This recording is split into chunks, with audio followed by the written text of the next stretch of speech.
Telugu cinema ఇండస్ట్రీలో power star Pawan కళ్యాణ్కి చాలా మంచి గుర్తింపు అయితే ఉంది.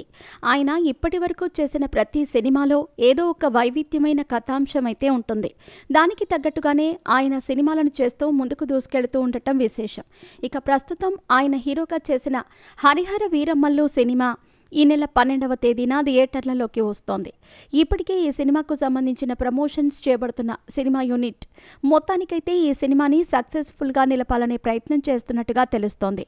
మొదట ఈ సినిమాకి క్రిష్ దర్శకుడిగా వ్యవహరించినప్పటికీ సినిమా రోజురోజుకి లేట్ అవుతున్న నేపథ్యంలో ఆయన ఈ సినిమా నుంచి తప్పుకున్నారు.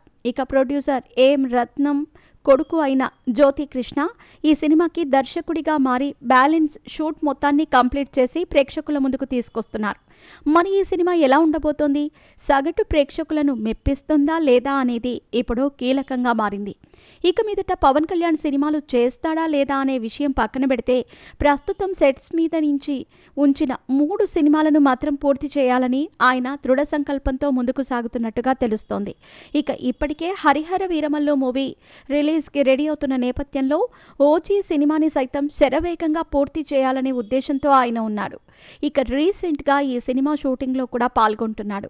ఇక హరిహర వీరమల్లు సినిమా ఇంకా థియేటర్లలోకి రాలేదు, అప్పుడే ఓటీటీ డేట్ని కూడా అనౌన్స్ చేశారు అంటూ ఒక న్యూస్ అయితే సోషల్ మీడియాలో విపరీతంగా చక్కర్లు కొడుతోంది.